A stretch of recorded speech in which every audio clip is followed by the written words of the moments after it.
Welcome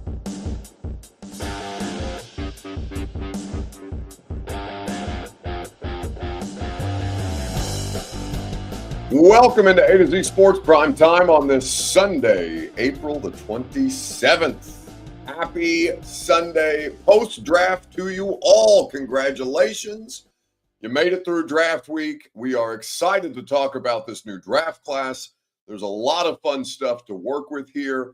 There's some question as to how immediate an impact this draft class is going to have, but for the foreseeable future, if the goal was to lay a foundation, I think the Titans accomplished that in a pretty efficient manner. So we'll go through and we'll talk about our favorite picks and our least favorite picks, as is typically the custom. Of course, we will have a particular focus on Cam Ward. I've been at the Titans practice facility for basically since Thursday night. Today was a lovely day to have a little bit of time to just decompress a little bit. As Jonathan White says, maybe Buck and Bert are asleep at the same time or together this time. Yeah, why shouldn't I be? I've been covering your football team all weekend, and it was a pretty exhaustive process, but it's always fun.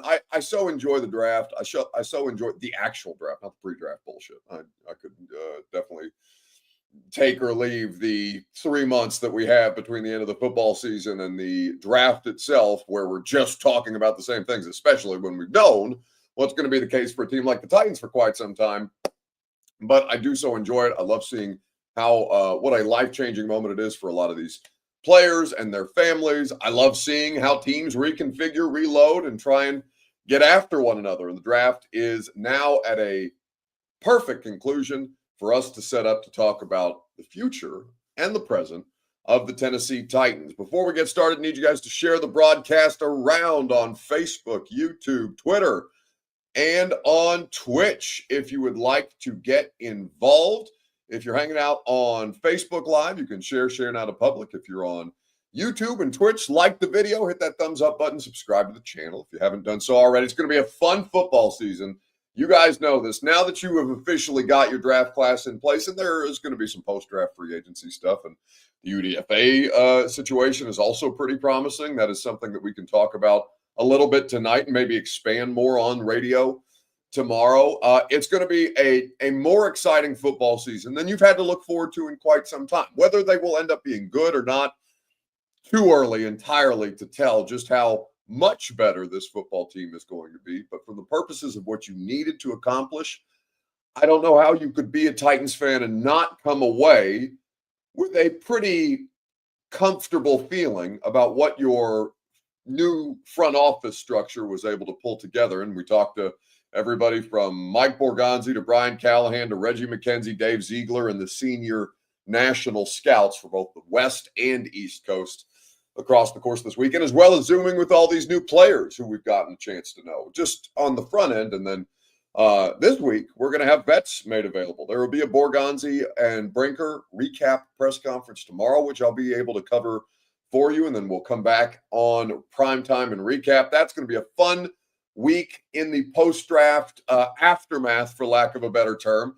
And also, it's going to be a fun week because we got the live show. We've got Brian Callahan, guys, and Bert will drop the link in the chat for me at his convenience, provided that he is still awake at 5 minutes into the start of the show.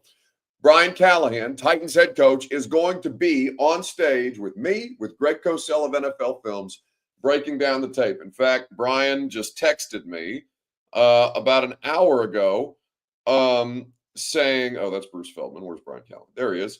Because I asked him, I go, I'm assuming that you're going to want the Femi Oladejo pick of Cam Ward when they played against one another next Friday. He said, absolutely, put that on there. And he also said to send him some clips, talking points that I'm thinking about for Friday too. He'll make sure that he's prepped for it. So he's excited to get out there and talk with you guys and break down the tape. Cosell's obviously looking forward to it. I'm fired up about it. Friday, May the 2nd. Be there in the house when the Titans head coach, when Greg Cosell, executive producer from NFL Films, and 250 of you guys, and a bunch of special guests from the zone and all manner of different things that we are going to have prepared for you. Be there on Friday night because we are so fired up. You should be excited beyond just the fact that you've got a new quarterback to talk about and come in here and make a significant difference, not just in the immediate, but in the long term at this point in time. B French says, Buck, don't pull that deep state Titans media crap on us. You know, our second round sucked. And the dude from Florida. Okay, well, that's something that we can talk about. Absolutely, we can talk about that because you don't have to have overwhelmingly positive feelings about all of it. I will explain to you why I feel good about it for you throughout the course of tonight's show. So let's quit spinning our wheels and let's go ahead and get going. You guys can purchase tickets while I get the show started. Welcome into A to Z Sports Prime Time from the Zen Sports Studios. I'm your host, Buck Rising, and I'm proud, as always, to be presented to you by the wonderful people at Two Rivers Ford, the South's most trusted Ford dealer, by our new sponsor, VIP Play, who I will tell you a little bit more about throughout the course of the evening and in the lead up to the launch of their new app, by Bart Durham Injury Law, where you deserve to be paid if you've experienced an automobile accident or personal injury, and by TrueMath Fitness in the Gulch, where your first workout is free. As a Middle Tennessee resident, no workout ever recycled or repeated. TrueMath Fitness is where you get the best workout in Nashville going. So a lot of good things that you were able to put together. Doesn't mean that it was a perfect class by any stretch of the imagination. And I'm sure some people will have some nitpicking to do throughout as we work our way through this draft class. So just to kind of summarize what you've got, as if you didn't know, of course, Cam Ward, number 1 overall. Then on day 2, you had a project pass rusher, and he is a project player, absolutely, in Femi Oladejo, the UCLA edge, who's a converted off-ball linebacker who has recently started his journey as a pass rusher. Then this was probably the most, or the pick that got the most reaction. It's between these next 2 picks that got the most negative reaction from you guys, because in the 3rd round, they traded back, obviously, out of 35 overall. They dropped down, traded with the Seattle Seahawks to pick up 52 and 82 with Seattle. So Femi Oladejo, 52. Then Kevin Winston Jr., the safety out of Penn State, who played but 2 or 3 games last year, suffered a knee-ending left ACL tear. And after, there was a point that he could have returned in the season, he decided to shut it down. I think we talked to him about that on our post-draft Zoom call with him, where he talked about, how he tried to lead from the sideline throughout the course of the college football playoff run. A lot of people like the player, had he not, of course, lost last season to injury. So there's a conversation to be had there about, well, of course, taking not a flyer, but taking a bit of a risk in the 3rd round on a player who missed last year due to injury, even though we know ACLs to be routine. So that was a bit of a controversial pick on day 2. Titans fans not really sure how to feel about it. It felt like through the 2nd day of the draft. And then I wasn't surprised to see how much pushback there was at the start of day 3, where with the 103rd pick, they took Chimere Dike, who's the wide receiver out of Florida, especially given some of the names, like Jalen Royals was still on the board. There were a couple of other receivers, Dante Thornton out of Tennessee, who was on the board at the time. Chimere Dike was a bit of a polarizing pick at 103, the wide receiver from Florida. And then it sounds like you guys really settled down after they went Gunnar Helm, tight end out of Texas at 120.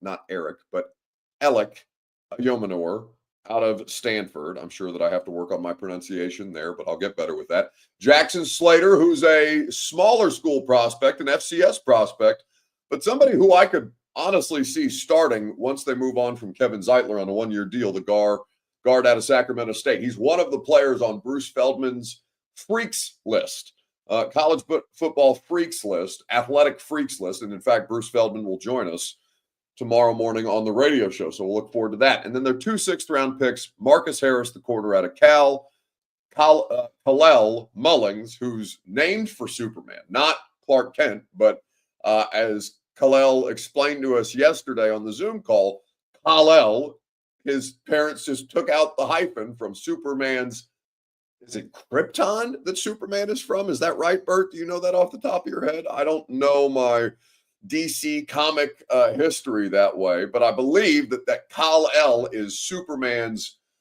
biological name from his home planet or something like that.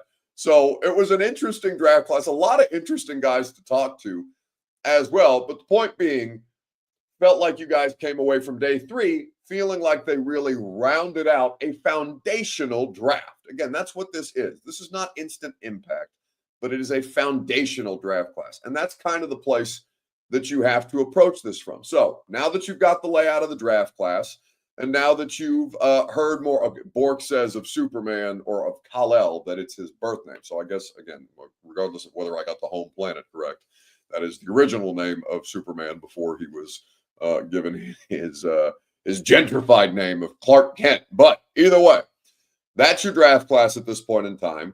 The question that I'm going to ask you, Cam Ward is going to come up a lot. Number 1 overall pick at quarterback. Obviously, he's going to be a popular selection here. But if you had a favorite pick, if you want to say Cam Ward, that's fine. Don't blame me at all. There's a lot of reasons to be excited about Cam Ward. But if you had another pick that you were also excited about, who was your favorite pick from the 3 days of the Titans draft? I'm not gonna hold it against you if you just immediately go with the quarterback. That's fine too. But if you had another player for the value, for the round that they got him in, because you liked him in college, any of these qualifications that was not the quarterback, I'd also be interested to hear your perspective on that. It's your Two Rivers Ford Take, presented by the South's most trusted Ford dealer. Quality American-made Ford vehicles and award-winning customer service are what they offer you. Go to Two Rivers Ford in Mount Juliet or online at tworiversford.com, where they offer you employee pricing for everyone. That is the Two Rivers Ford promise, that they go above and beyond to make sure that you get the best car buying experience humanly possible, as they have done so for their customers for over 4 decades. tworiversford.com for more information. All right, so who is your favorite draft pick from the 3 days of the Titans draft? Again, I do not hold it against you at all if you select Cam Ward, because obviously I am also excited about Cam Ward. I'm excited about the person. I'm excited about the player. I'm excited to see how they develop him. I'm excited to see how he elevates his teammates, because he has been able to elevate his teammates at every stop that he's had throughout the course of his extended time in college. So there's a lot of different ways that you could look at this. For Joshua Eric Sims on Facebook Live, we'll read some of your comments here. He likes Gunnar Helm. Also, Alec Ayomanor. I hope that I'm pronouncing that correctly. I need to make sure that I've got that down by the time we get to the season, or by the time we get to training camp at least. Rookie minicamp. I saw somebody ask about rookie minicamp. Let me pull up my email, because they gave a range. I'm not sure what day we're going to be able to be out there, because typically it's only one of the 3 days. So let me, if you'll just give me 1 second here, it shouldn't take me too long to find it in my email. This is the problem with working for as many companies as I do at this point in time. I've got 17,000 different email accounts that I have to scroll through when I need to find something. Where is it? This is terrible broadcasting. Okay, off-season workout program dates announced for Tennessee. Their 3-day rookie minicamp. Actually, we don't have rookie minicamp dates on this. I've got OTA off-season workouts. I've got mandatory minicamp. I think the expectation is for rookie minicamp to be not this weekend, or not this Thursday through Saturday, but the following. So that would be on the calendar. That's like May 8th through the 10th is where I would expect. Maybe they have since sent out another advisory on that with specifics, but I have not seen that, or at least not in the email that I'm currently looking at. I would expect it to not be this weekend, but the following for rookie minicamp. Give these guys some time to find a place. Give these guys some time to get integrated into the facility, into the new coaching staff, into the player support staff that they have. Give them a week to do that, and then next week bring them in. So that is how I would expect it to be, not this weekend or not this Thursday through Saturday, but the following. And I'm hoping that it's a little later in the afternoon on Saturday the 10th, because I have a wedding in Hilton Head that I'm flying back early from on Saturday morning, because the wedding is on Friday night. But I, of course, would want to be there for rookie minicamp, and would be a bit frustrated if I was stuck in Hilton Head. when Cam Ward and company take the field for the first time. So I'm going to keep you updated on that. Obviously, A to Z will have a presence whether I'm there or not. And that is kind of, we're going to make sure that we have it covered for you. For me personally, I want to get to know these guys as quickly as I can. Fraziel, forgive me if I'm mispronouncing it, says, man, I hate Hilton Head. So it's not technically in Hilton Head, it's in Bluffton, which I guess is by Hilton Head. I'm staying at a resort in Hilton Head, even though the wedding is in Bluffton, because I did not check my email fast enough and I missed the opportunity to book at the resort in Bluffton. So I don't know if there's a big difference between Bluffton and Hilton Head. Either way, we're going to figure out the logistics of all of that in the coming days. So your favorite pick from the Titans draft class, who did you have? Like I said, you can pick Cam Ward if you want to. The UDFAs are also pretty interesting here, including Xavier Restrepo, the Miami wide receiver, no-brainer. Like Brandon Crenshaw-Dixon, who got a significant amount of guaranteed money here, offensive tackle from Florida. He's going to be somebody to keep an eye on in camp as a potential roster spot guy, if not a practice squad guy.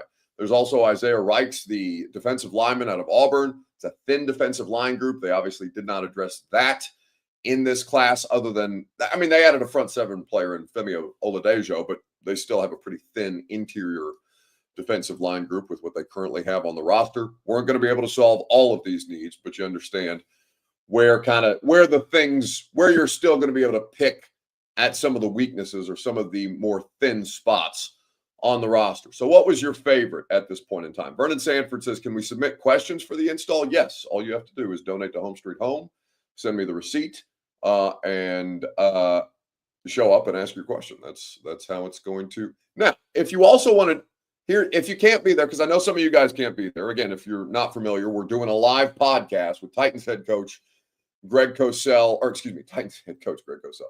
head coach Brian Callahan and Greg Cosell this Friday, where I'm going to be moderating, where 250 of you guys are going to be in the house. And we are going to break down the free agents and the draft class and the UDFA guys as well. If you guys can't be there and can't buy tickets, I would still get your questions. Vernon asked to provide the link. If you scroll up in the Facebook chat, Bert should be able to provide it for you. I don't want to ask Bert to continue to share it in the chat throughout the course of the show. Maybe he'll appease you that way, or maybe he'll just send you scrolling up. But like I said, be there, donate to Home Street Home. We'll prioritize people. We'll prioritize people we'll prioritize people who do donate to Home Street Home. We'll prioritize those questions because it is a charitable event. We want to make sure we're raising as much money as we can for the unhoused community that Stephen Young and the rest of their great staff work to support. Bert says it's pinned on YouTube. Yes, Bert, but this person is asking on Facebook, so that's the only reason. I don't know if you can do that on Facebook, but that is what it is. Chosen says, I have a conflicting event, but considering to get a ticket just in case, can I get my money back if I can't attend? No, you cannot. That's, like I said, it's a fundraising event. If you can't be there and want to buy a ticket and want to give it away, have us give it away for you, we could do that. But if you do purchase a ticket, all ticket sales are final on it because, like I said, we're trying to raise money for charity. So I appreciate that you're wanting to reserve a ticket, but I don't want to deprive somebody of a ticket who might be able to attend, not just you buying a ticket to hold in case you can or cannot be there. So I hope you'll understand. Anyway, with everything that's going on right now, what is your favorite draft class selection? Cam Ward is obviously going to be a popular pick. Cam Ward is going to come in here.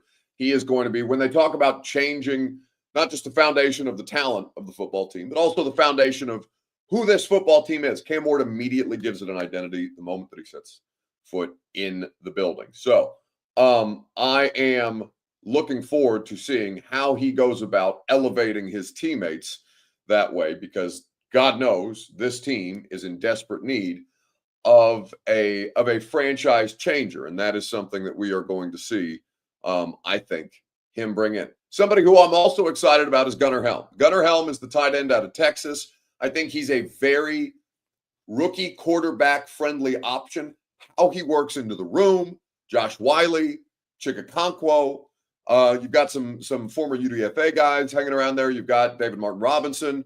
You've got a couple of guys who are going to be competing for roster spots, but Gunnar Helm, I think, is a good player and Xavier Restrepo, who he'll obviously be comfortable with, but that's not a draft pick. I just like the selection of Gunnar Helm as a reliable, consistent target for a rookie quarterback who's going to be able to grow with the quarterback, provided that they maybe don't keep Chig beyond his contract year, or that they don't love Josh Wiley as a coaching staff that did not draft him. This was the draft call between the Titans and Gunnar Helm. Hey, it's Mike McGons with Tennessee Titans. How you doing? How you doing? I'm doing good. You back home in Colorado? Where you at? I am, yes sir. Yeah, I'm just at home. Okay, we're going to turn this pick in here and make you the newest member of the Titans. How's that sound? I love it. Sounds great. All right, man. Hey, I'm going to put you on the phone with Coach Callahan, okay? Yes sir. Sounds good. Gunnar, how's it going, man? Coach, how you doing? Great to hear from you. I'm doing fantastic. Congratulations. Thank you so much. We're real excited to get you out here and help this offense, man. A lot of work ahead, but excited to get you here. Well, I'm fired up. Thank you so much. Awesome. Congrats, man. Enjoy it. Thank you so much. All right. Talk to you soon. So that is the draft. Not the most electric draft call in the world, not the most emotional, but fine. Like, I don't need electricity. I don't need emotion. I just need good football players. And Gunnar Helm is a good football player. So as you kind of look at what he brings to the table, led Texas in receptions last year. And given what the Texas, I know Isaiah Bond ended up going undrafted, which, and I don't think a team, Robert, if I'm not incorrect, I don't think he ended up signing anywhere, even through the UDFA process, which is just so unfortunate to see that happen to somebody with an off the field issue. And, I know that there are consequences for your actions. We're not even going to, we'll talk about the Shedeur Sanders saga and prank call and what the hell happened with Jeff Ulbricht's son and all of that on radio tomorrow for sure. We can cover all that ground. Primetime's not really going to allow us the space to do that. But all that to say that I don't care how electric the draft call is or how emotional the draft call is, as long as you've added a good football player. And what they've added in Gunnar Helm is a consistent, reliable football player. So he went from 14 receptions 2 seasons ago to 60 receptions, leading the Longhorns in receptions, 786 yards, 7 touchdowns. Still plenty of development to go. And there's a lot of players who project upside who will eventually be good football players, who may not be immediately good professional football players, right? DK comes to mind. Ayomanor comes to mind. They have the traits that you will be able to build upon. They have the work ethic. They have the character. That was something that was very much emphasized to the front office, that the football character thing comes first. The work ethic to reach that talent potential, as opposed to being a talented player who may not have the drive to reach their athletic potential or the love of the game, right? The bucket that a lot of teams were categorizing or had as part of their do not draft boards. Are you affected by the fact that you already have money and you're not as hungry as you used to be? Hungry to be great. That love of the game beyond just what the game can provide to you, the money, the fame, the attention, the endorsement. So I guess all of those kind of things are synonyms of one another. But you understand my meaning, right? Teams have to make sure, hey, you're going to still bust your ass when we bring you in here, because if not, we'll find a player who may not be as talented, but we know will put in the work to be, or to attempt to be, that kind of great. Gunnar Helm fits the bill on that, and was apparently a tone setter for the Texas program. I know he's looking forward to reuniting with T'Vondre Sweat. That's something we asked him about in our Zoom calls with him, or our Zoom call with him. Upside offensive project type players. There's a lot of project players in this draft class, but guys who you think, based on the work ethic, based on the traits, can be solid to above average football players, if not quality depth pieces, which you also lack at some point in their career. So for me, it's Cam Ward 1. It's probably Gunnar Helm 2. And then I like, if you had, I could go back and forth on Ayomanor, the Stanford wide receiver, in the 4th round, or Gunnar Helm as well. I felt pretty comfortable with either of those picks, back-to-back offensive picks. In fact, I think they had 3 consecutive picks on the offensive side of the football, if you include Jackson Slater, the guard center from Fresno State, who will be coming in here as well. It's probably as much emphasis has been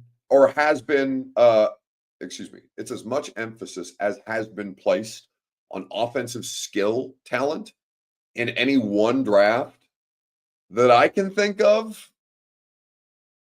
I mean, technically, they spent every pick on the offense in 2023, which is Rand Carthon's draft, but that was Levis, that was Jalen Duncan, Tajay Spears, Wiley.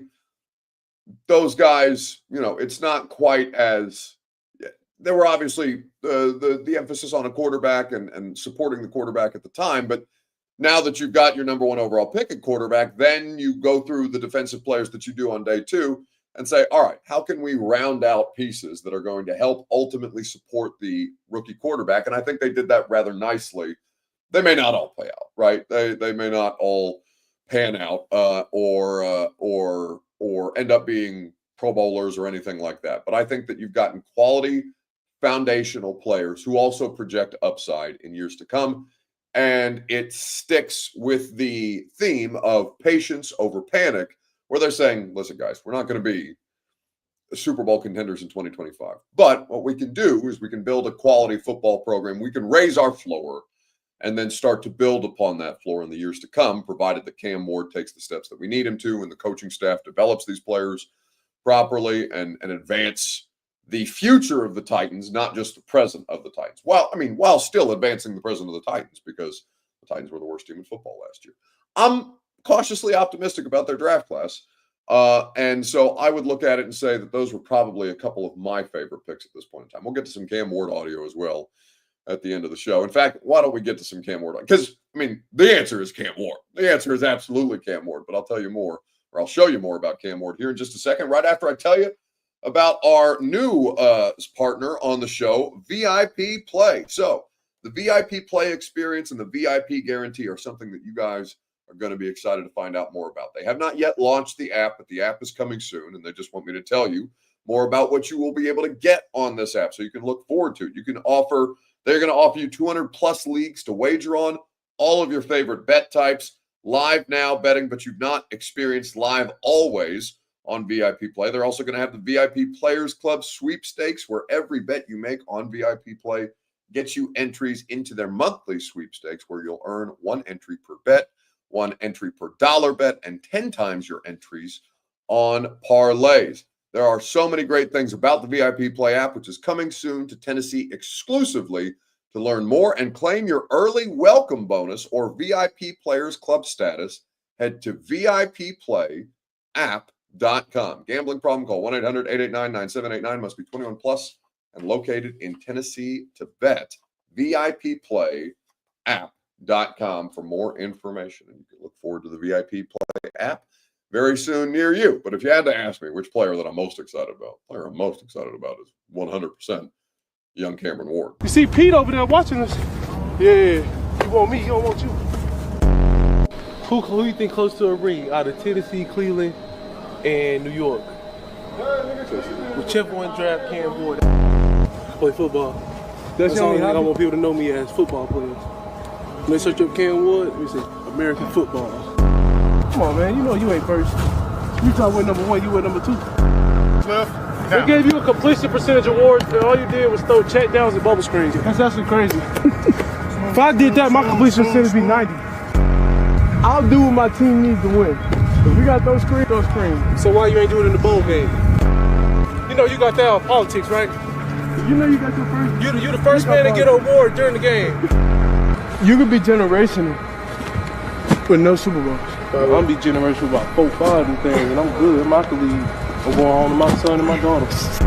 Hey, why them boys captain said you going to number 6? We both know that ain't true. That was your generation. I'm legendary. That's cool. We can be legendary. Legendary get their ass. We'll start doing it in like 5 minutes. Generational is once every 100 years.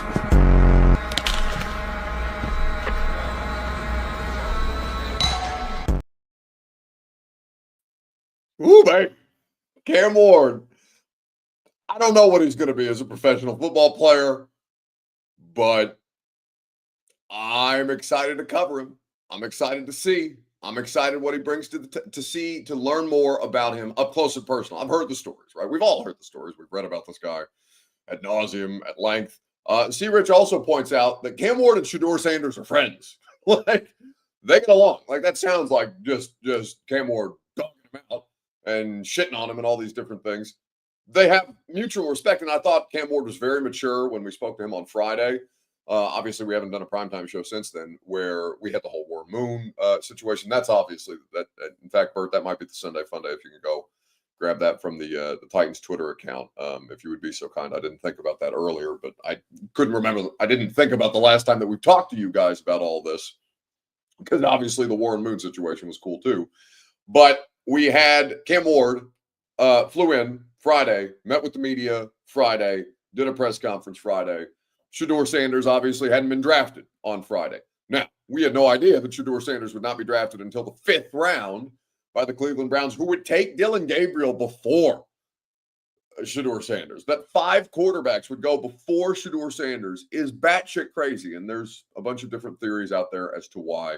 There are also some facts out there as to why. But long story short, or short story long, we asked Cam Ward on Friday about Shedeur not getting drafted, if he was surprised, and he was very diplomatic and encouraging in his response, complimenting Shedeur on all the different things that make Shedeur Sanders a good quarterback. Now, I don't think anybody anticipated. There was a lot of commentary, including from Patrick Mahomes on social media, about the draft fall of Shedeur. If you'd have told me that Malik Willis would be drafted like 100 picks before Shedeur Sanders was in 2 different drafts, I'd have called you a liar. Called you an absolute liar. It's crazy. But we can talk more about that on the radio show tomorrow. We're not going to expand on that here. But the point is, Cam Ward, ultra competitor. It doesn't matter who you are, what you do, how you feel about him. If you are in his way, or if he perceives you to be in his way, or to be standing between him and what he is trying to accomplish, the guy's just going to mow you down. At least that's what he's done at every level. And whether he can do it in the pros, there's a lot of circumstances that are going to impact his ability to do that. But the most important thing that he brings to the table is that he has the undrafted rookie free agent mentality, while also having the talent of the number 1 overall pick in an NFL draft. And I don't care if it's a weak quarterback draft or a weak draft class or whatever is thrown out. Cam Ward absolutely had shown enough to be a number 1 overall draft pick. But he has also gone about it in a completely unconventional way. The story is well documented. That is something that if you gave coaches the opportunity to recreate in a lab, it would be tough to do. As well as it seems like Cam Ward is going to be able to bring both of those assets to the table. How they support him will ultimately help determine whether he succeeds or fails. But you like his chances based on what he individually brings to the table and how that is infectious on coaches, on players, on support staff, on a fan base. You guys need something to galvanize you. The fact that there's been such a long stretch of bad football here that would wear on any fan base. I don't fault you all for that at all. I completely understand. I traveled every game. I'm sick of watching them suck too. And it's my job to be more objective than that, but I can't lie to you and say, yeah, it sucked covering the Tennessee Titans of the last 3 years. Not just Callahan, but the end of Vrabel and everything, Will Levis, everything that came in between there, right? It would be disingenuous to not acknowledge that, yeah, that was ass. What Cam Ward is going to bring to the table is as is the theme with this draft class, raise the floor for what this organization, what this franchise can be as they try and work to support him. How they work to support him now becomes, all right, Brian Callahan, how are you going to develop this player? That's going to be a question that we ask him at great length on Friday when you guys are in the house. All right, Mike Borgonzi, Chad Brinker, your respective staffs, how are you going to build around him to do everything in service of making this player successful? That's the way that I am going to Curtis says, who is Will Levis? Never heard of that guy. Yeah, it's a bad situation for Will Levis. And I know that many of you are going to celebrate the fact that you're probably never going to have to see Will Levis in a Titans uniform, though he didn't get traded. And I didn't expect him to get traded. I know that there was some discussion about it. I'm certain that they would have been interested in moving him before the draft or during the draft, but I never thought there was a world in which a team would look at Will Levis, be like, well, okay, just go ahead and just cut him. And if you don't cut him, we'll throw you a 7th for him. Because why would we give you better draft capital for a player we know that you're trying to get rid of at this point in time? So I think that on a lot of different levels, it's easy to celebrate the downfall of Will Levis while being excited about the future of Cam Ward. I think that Curtis has the right approach to just not, there doesn't need to be hate directed Levis's way just because you're actively trying to replace him and move on from him. That's a hard enough thing. And Will Levis has taken a bunch of strays. His draft fall went viral again, specific to the girl that he was dating at the time. It's a very unpleasant situation. And he did not live up to his side of things professionally either. He failed, right? He put himself in this position.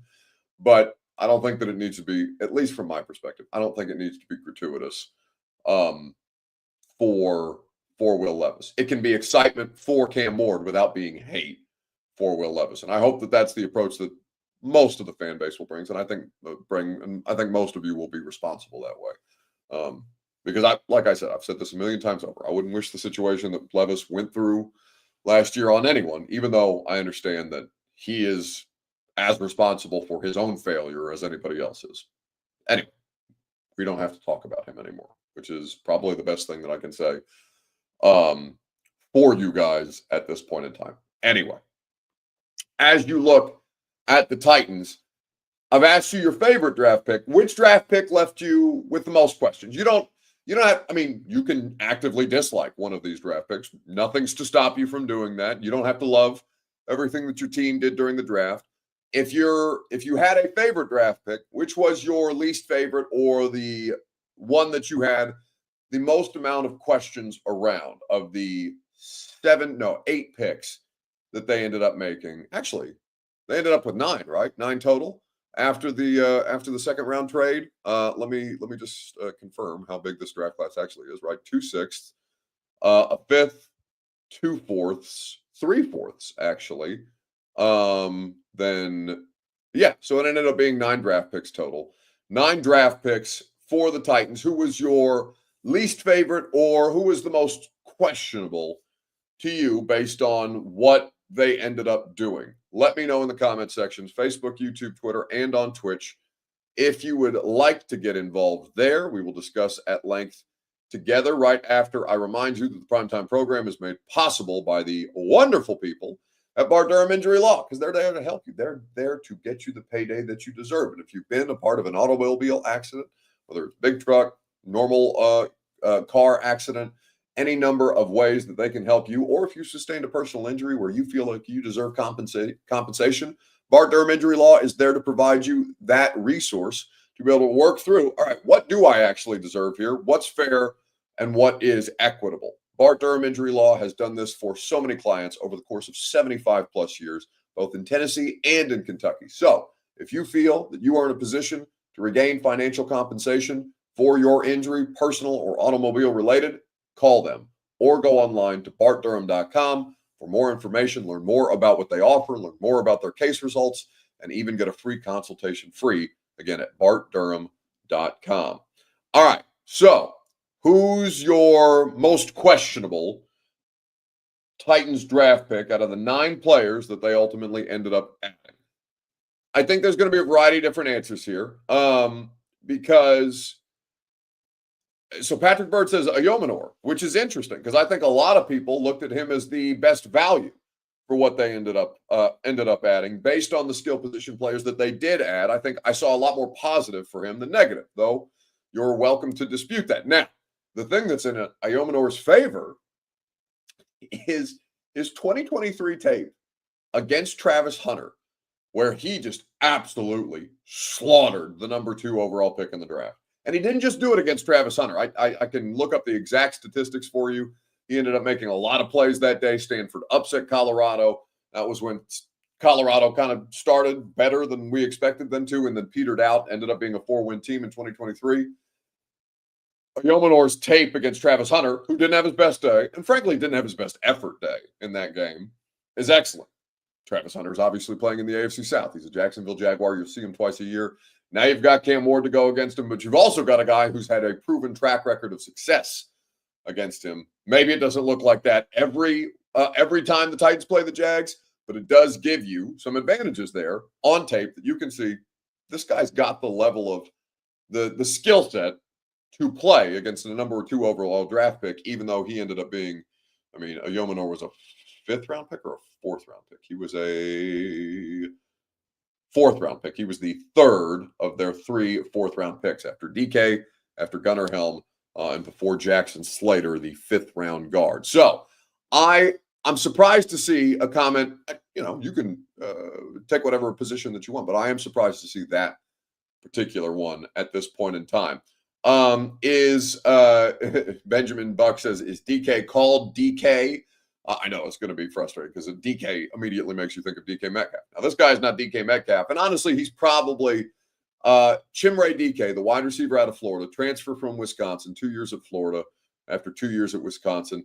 He is somebody who, given what was available on the board for the place that they took him in the 3rd round, at the top of the 3rd round, I think Titans fans were, clutching their pearls a little bit. Ultimately, though, I don't mind him. I think he brings a couple of different things to the team that you did not have currently on the roster, and especially the youth influx that you need on this roster. I don't know whether he'll be a good wide receiver or not. I guess the place that my knee-jerk reaction had the biggest issue was with Kevin Winston Jr., who is the safety from Penn State. Now, a lot of people, including Nick Saban, and God knows Nick Saban knows or has forgotten more about football than I could ever possibly learn or know in my life. But he didn't play at all in he played basically through the start of October and then tore his ACL, sat out the rest of the year. So 3rd-round pick on a guy who a lot of people said could have been a 1st-round safety at Penn State. But in the immediate, the knee-jerk reaction was, oh, man, I don't know. With all the needs, again, with the players that were on the board, is this player such a good value that has fallen to you in the 3rd round that this is who you're going to support your rookie quarterback or help support your rookie quarterback with in Kevin Winston Jr. And then I heard the guy talk and also got, talk to the Titans about how they expect him to be ready basically right out of the gate. He ran his 40 at the pro day, which is more than Abdul Carter did. So he's more physically ready than you might imagine for a player who missed an entire season with an ACL tear. But I think that at least from my perspective, the most pushback that I saw on social media from a Titans draft pick was Kevin Winston Jr., the safety out of Penn State. Everything's looking great. I've been doing rehab. Rehab's been going well. I'm on track, even a bit ahead of what I was doing as I was able to run my 40 at pro day. But everything's looking great, and I'm feeling amazing. After the injury, just kind of what went into the decision to sit it down for that last season of college, and just kind of how do you feel like you're at having not played this long, just freshness-wise? Yeah, I knew physically I was ready to, compete at the next level, but my big thing was mentally. Was I mentally prepared? And, you won't last in this league if you're not mentally prepared for this, going on competing with the best of the best. And I had been getting ready my whole freshman year. Since I came into college, I was preparing myself like that, surrounding myself with veterans and taking upon their habits. And that's, at this point now, I learned so much from my injury as well. And I came out, even better from it mentally. And, with that decision going to make that decision was much easier. How tough was it on you to sit out while Penn State was making a deep run in the playoff last year? Yeah, it was tough. It was super tough. My biggest thing is, I want to go out there and compete with my guys, be able to help the teammates, be a leader out there.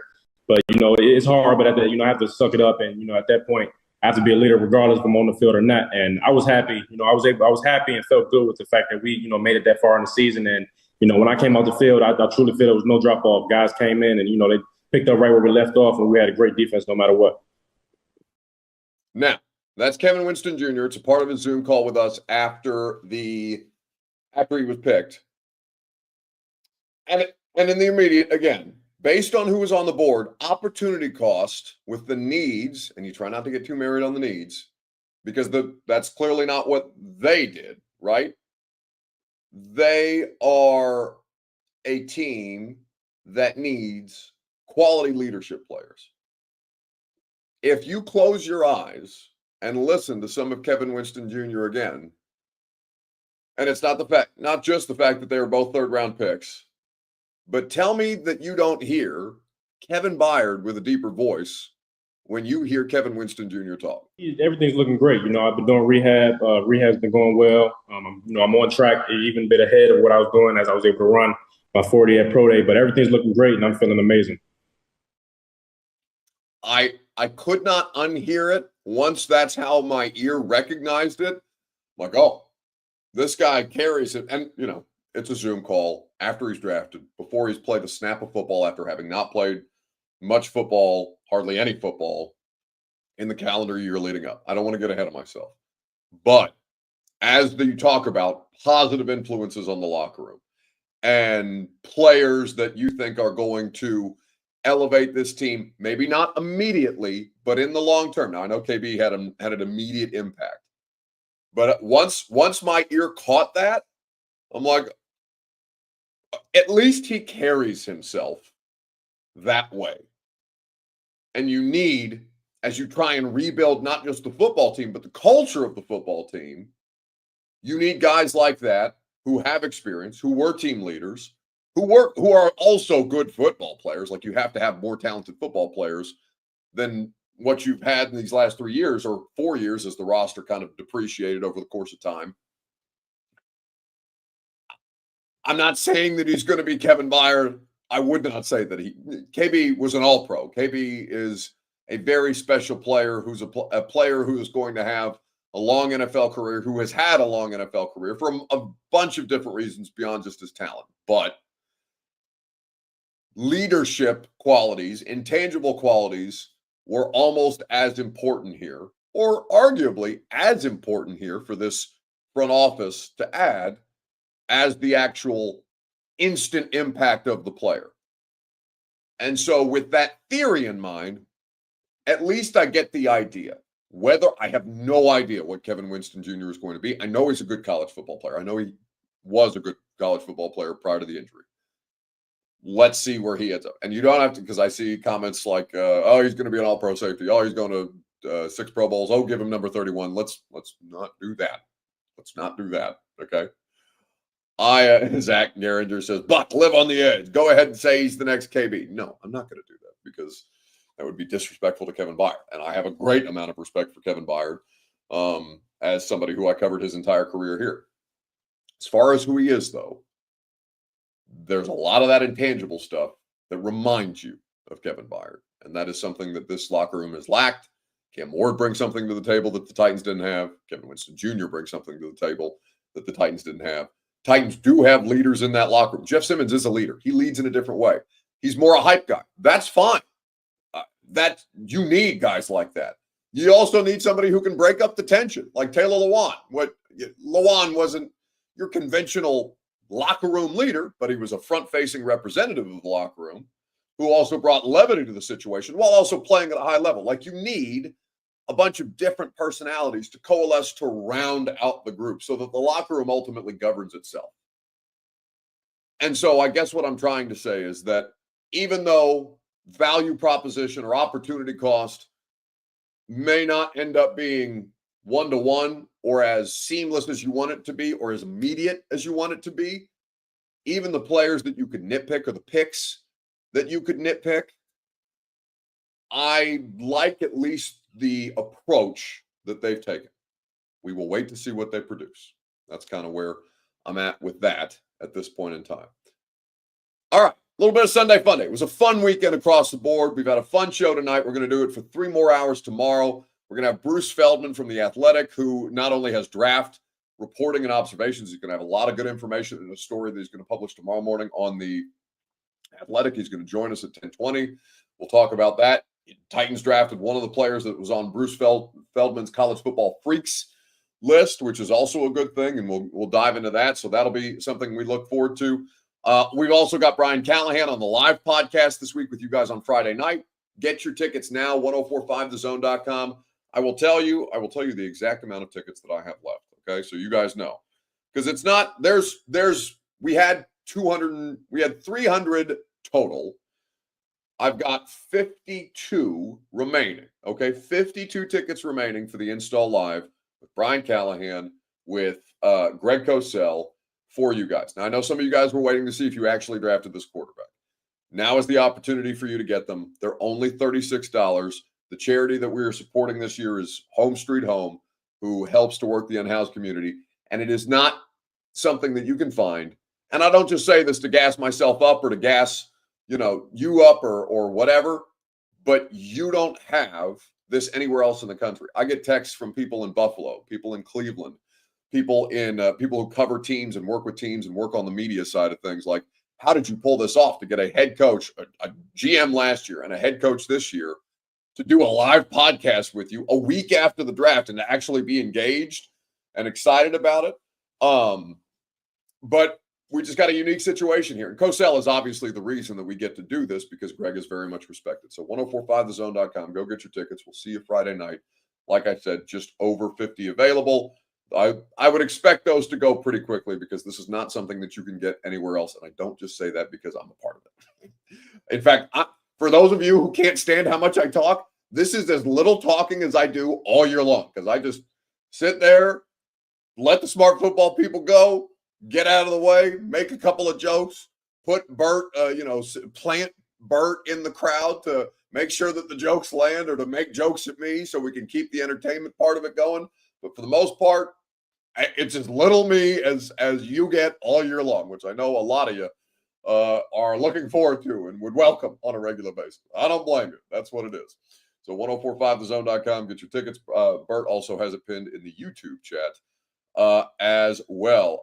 Nick Adcock says, when to get tickets, and it says sales ended. That is not correct. Bert, can you double check that for me just to make sure? Because I don't think that we've sold out in the 52 minutes that we've done prime time, but just, hang tight, Nick, and Robert will double check that for me at your convenience. While we do Sunday Funday, we want you guys to submit the best thing that you saw this weekend. A lot of great stuff on draft weekend. A lot of good things that you can pull from here.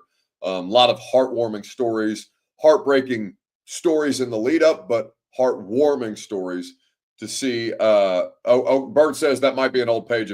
Maybe make sure you're on this year's event, May the 2nd. Last year was May the 3rd. I know the graphics look the same, which is something that I have to yell at the promo people about at a later date. But make sure it's this year's event, not next year. May the 2nd, 2025, not, I think last year was May the 3rd, 2024. Make sure you're on the correct Eventbrite page for the most recent event. 1045thezone.com, where you go. Okay, very good. Nick was able to rectify the situation. See, just attention to detail, baby. Observation's a dying art. I'm not mad at you, Nick. Watch the tape and improve, though, because you scared me. I got worried there. Anyway, make sure you get your tickets. We'll see you Friday night.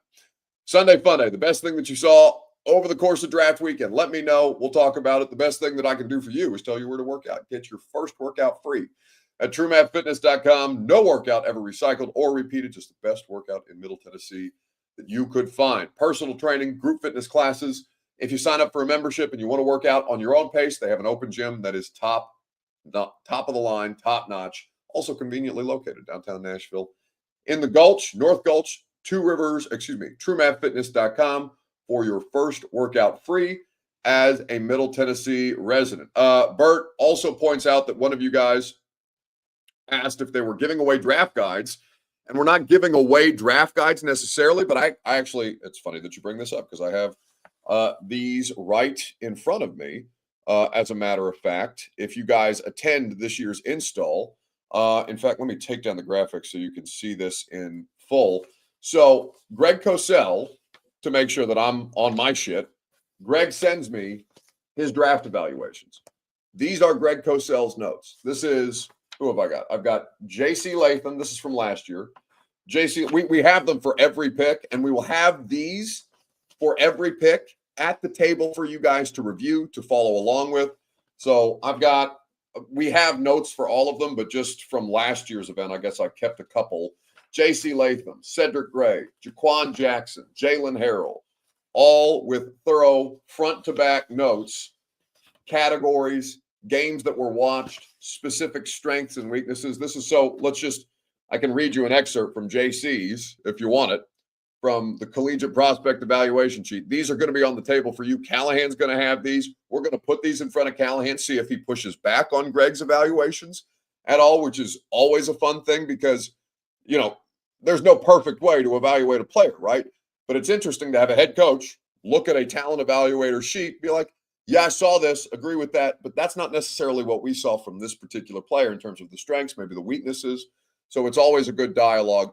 For the first time, we're going to have these for the entire draft class at each table for you guys to follow along. So it's kind of your personal, it's not a draft guide because it's not a full draft guide, but it's a personal Titans draft guide, which I honestly think is worth the $36 alone, much less that we got a full bar in there for the VIPs. We got food and a happy hour before, and 250 of your Titans friends to hang out with, plus your head coach and a bunch of your friends from the zone and A to Z. I know Austin and Zach are going to be there. It's going to be a great time. Just a couple of things like, for example, from J.C. Latham. J.C. Latham is one of the better O-line prospects in the 2024 draft class after starting at right tackle for 2 seasons at Alabama. He brings a desirable combination of size, play strength, power, movement, competitive toughness. Power is the foundation of Latham's game, which we saw play out this year. And it comes in a frame with outstanding size and mass with long arms and a powerful core and lower half that was especially effective in pass protection, where he consistently played with excellent balance, a firm base, setting a strong anchor to stone, speed to power pass rush.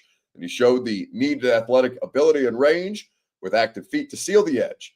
So there may be some run-on sentences in Greg's evaluations, but it's thorough. It's as thorough as anything that you will find. A personalized Titans draft guide for you is what you will be able to experience this year with the install.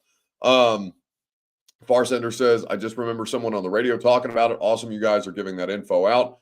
Listen, we think it's awesome that you guys want to do this with us, so we're looking forward to it. Anyway, Sunday Funday. What's the best thing that you saw on the internet this weekend? I saw a couple of things, but probably the most awesome thing was Warren Moon, franchise legend, Oilers legend, retired number 1 for this franchise, showing up to give Cam Ward, surprising Cam Ward at his introductory press conference to bestow upon him the number 1 jersey that Warren Moon retired.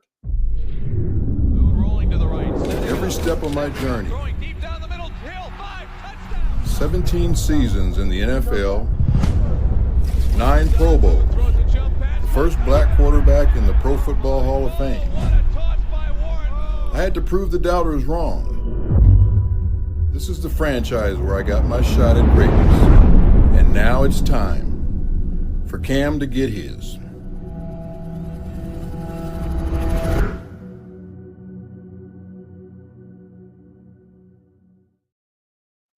I mean, come on, that's sick. And the whole moment was awesome. Mike Borgonzi brings Cam Ward up. I was obviously at the press conference. Says, hey, talked about the person, talked about the player, talked about how excited the franchise is to have him with his family, of course. And then say, before you get up here and talk, we got a surprise for you. Warren Moon comes out of the side door in the middle of the press conference with the number 1 Cam Ward jersey. It's sick. The whole thing it was very, very cool. I don't give them credit for a lot because I think they have done a lot of dumb shit in the past couple of years. But they're not overselling you, which I appreciate. They're keeping your expectations relative while still hitting some of the really nice notes to capitalize on some of this stuff that I think that they have at their disposal. And it's got to be a pretty good feeling as a fan, especially for how bad I'm sure it's felt for you guys. Because I know how pissed I get watching them, and I have no investment other than I talk about them for 4 hours a day on a regular basis. Iro says, Buck, stop being petty and become a Titans fan. No, you're never going to get me to be a Titans fan. Not as long as I cover them, as long as they are my job. That's not what it is. But I can still be excited to cover this team in ways that I have not been excited to cover this team for a couple of years now. Cam Ward can reignite a fan base. He can also reignite, everybody goes through slumps in their professional life, in their work life or whatever. So you're never going to get me to do that, but I'm definitely more enthusiastic about covering a Titans team and in particular a quarterback who I think has the ability to make a difference for you than I have been, since, probably like you guys, since Marcus Mariota. And that, obviously didn't go the way that you wanted, but there were some reasons to think at the time when Marcus first got here, okay, you've got something that you can build upon. Ultimately, Tannehill was the one that took it to the top, or took it as close to the top as that team was going to get. So all that to say, I'm excited for you guys. Just because you get me to pom-pom wave and all this other bullshit, don't let that detract from your excitement. Be excited for you. Be excited for your football team. Be excited about the fact that I'm excited to cover you, which is, like I said, it's been a long time since I've been excited to cover you guys. Because you've been really shitty for a couple of years now, and that'll wear on anybody. Came more than enough to make us all excited for different reasons. All right, that's going to do it for us tonight. Radio show tomorrow. Look at this. We did an hour-long prime. It's an hour of me yapping. But good stuff here tonight. Going to be good stuff all week long. Carrie B says, morale is high for once. Yes, well, morale is high from a day-to-day perspective. But it's been a while since it's been this high. Radio show tomorrow, going to be excellent. 10 to 1, 104.5 The Zone. We'll break down so much more of this in depth and detail that we can't really get to in prime time. Bruce Feldman on the radio show tomorrow at 10:20. That's going to be an interview that you don't want to miss if you can catch it live. Obviously, it'll be podcast after the fact. Going to be a great week of shows. We got a lot of fun people lined up for you who are going to give you different perspectives, and we'll obviously be able to branch out throughout the course of the primetime week and the radio show week to give you guys all the things that you're excited to learn, the insights, the analysis, the knowledge, everything that we got at your disposal. Football is back, baby, and we're feeling pretty good about it. We're just about a little more than 10 days away from the next time that the players, or at least the first time that the rookies will hit the field, and we'll get you informed and up to date on everything that you need to know in the lead up to that. Have a great rest of your evening. Talk to you tomorrow morning, 10 a.m., 104.5 The Zone. See you there. Acapella. Here we go. What's my name again?